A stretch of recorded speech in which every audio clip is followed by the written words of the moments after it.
Welcome to Real or Fake, the show that blurs the line between reality and imagination.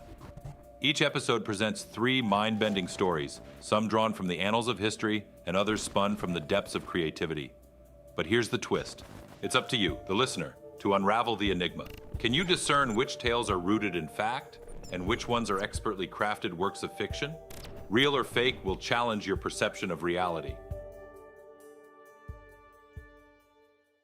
I'm not much of a writer, but I gotta share this crazy thing that happened to me today. So I'm just an average guy. You know, living in the city, working a 9-to-5 job, the usual stuff. But today, oh man, today was anything but usual.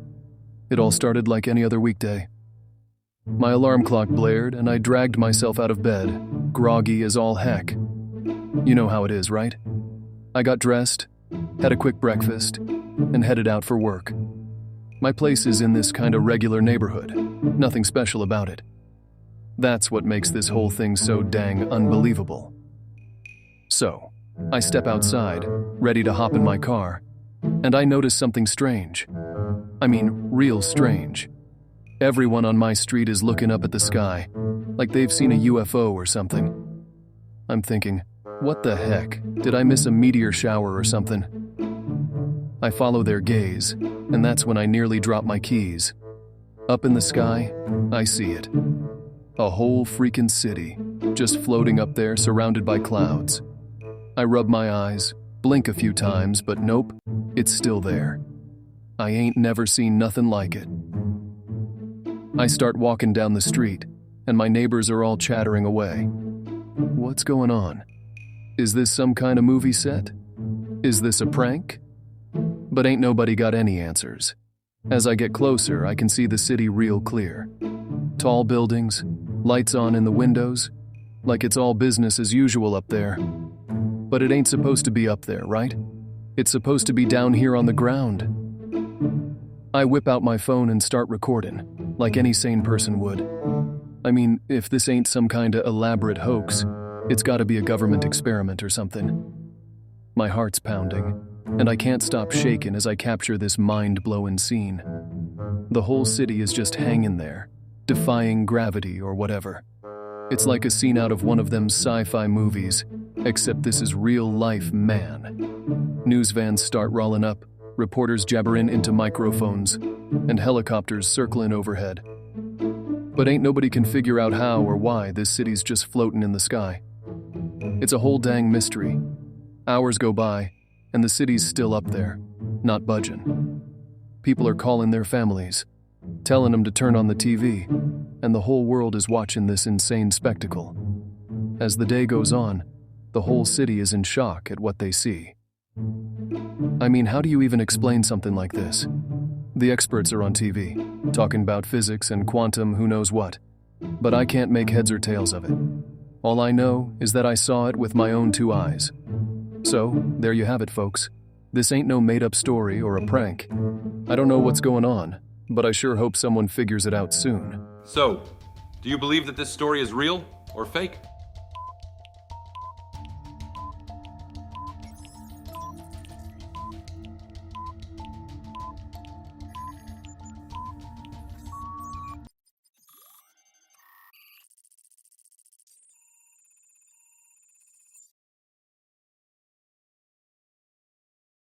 In 2015, a bizarre phenomenon occurred in China when a cityscape appeared to be floating in the sky. Thousands of residents in Jiangxi and Foshan witnessed skyscrapers and buildings seemingly suspended in midair, sparking widespread speculation about parallel dimensions or alien invasions.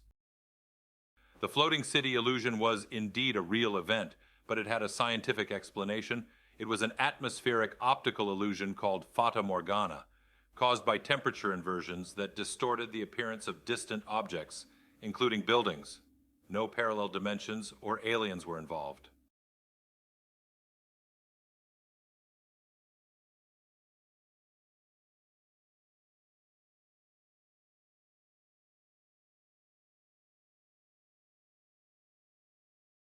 I got to share this crazy real-life experience that still gives me the shivers.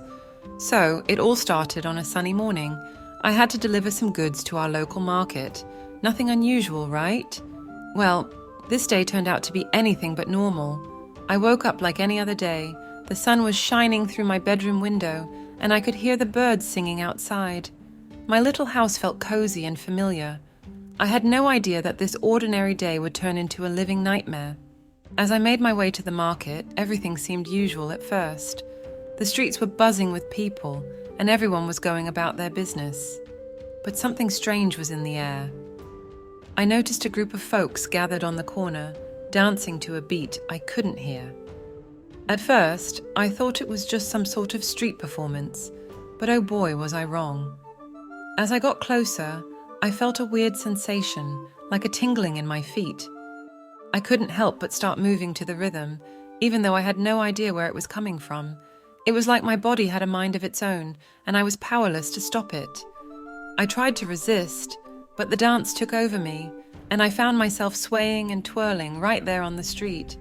It was like I was in a trance, lost in a dance I couldn't control. Hours turned into days, and I couldn't stop. My legs ached, my throat was dry, but I just kept on dancing. The scariest part was that I wasn't alone. There were others around me, all caught in the same eerie dance. We were like puppets on invisible strings, moving to a tune that only we could hear. It was like some sort of curse had befallen us, and we couldn't escape its grip. I watched as people danced themselves to exhaustion, collapsing one by one. Some of them never got back up. It was horrifying, seeing folks I knew and loved falling victim to this bizarre dance of death. I was terrified, but I couldn't stop.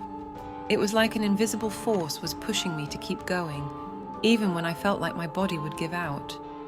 Finally, when I was on the brink of collapse, a group of villagers managed to snap me out of it. They carried me away from that cursed street, my legs still twitching with the phantom rhythm of the dance. I was lucky to escape with my life, but many others weren't as fortunate. To this day, I can't explain what happened or why that dance took hold of us. It's a nightmare I can't forget, and it's left me with a fear of dancing I'll never shake. I don't know if it was some strange illness or a curse from the depths of hell, but I pray that I never have to experience anything like it again. So, do you believe that this story is real or fake?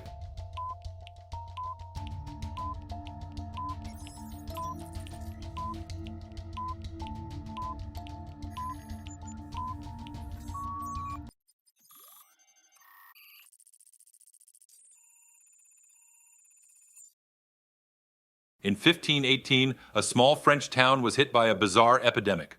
Over 400 people began dancing uncontrollably in the streets, unable to stop. This dance fever persisted for weeks, and some even danced themselves to death. The dancing plague of 1518 was a real event that occurred in Strasbourg, France. It is believed to have been caused by a combination of psychological, social, and environmental factors. I gotta get this off my chest. You won't believe what happened to me 2 years ago. I ain't no writer, but I need to share this. I can't keep it in any longer. So I'm a scientist, nothing special, just trying to make a living. Then one day, out of the blue, I got picked for this super secret project. They didn't tell me much, just that it was important, and they needed someone with my skills. I thought it was going to be some kind of groundbreaking research or something, you know, the usual stuff we scientists do.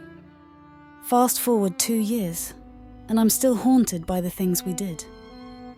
It all went down in this remote house, miles away from civilization. A group of us scientists, we were handpicked for something big. Little did we know how twisted and terrifying it would become. The project, it involved 5 men. They were prisoners, kept by the military for who knows what reasons. We were told they were dangerous and had to be watched 24/7. So, they brought us in and gave us this sleep-inhibiting stimulant, something experimental. They forced those poor guys to stay awake for days on end. It was like a nightmare. You can't imagine the things we witnessed. Those men, they were losing their minds. They couldn't sleep. And they were stuck in this small, dimly lit room. They'd start by just talking to themselves, muttering things that didn't make any sense. Then, they'd start scratching at their skin, like they were trying to crawl out of their own bodies. It was unthinkable, like something out of a horror movie. One of them, I'll never forget his face. He started drawing on the walls with his own blood. I can't even describe the look in his eyes, like he was seeing things that weren't there. It was beyond disturbing. We couldn't do anything to help them. We were just there to observe. As the days dragged on, they got worse. They began to fight among themselves, screaming and yelling. But it was like they weren't even there anymore. It was like they were possessed by some kind of darkness. I wish I could tell you that we put a stop to it, that we spoke up and said it was wrong, but we didn't. We were scared of the military and what they might do to us if we crossed them. We just kept our mouths shut and watched those poor souls descend into madness. Eventually, the experiment ended, and we were all sworn to secrecy. We went our separate ways, but I can't shake the feeling of guilt. I can't forget the faces of those men, the torment we put them through. I don't know why I'm sharing this now. Maybe it's a cry for help. Maybe it's just a way to ease my conscience. So, do you believe that this story is real or fake?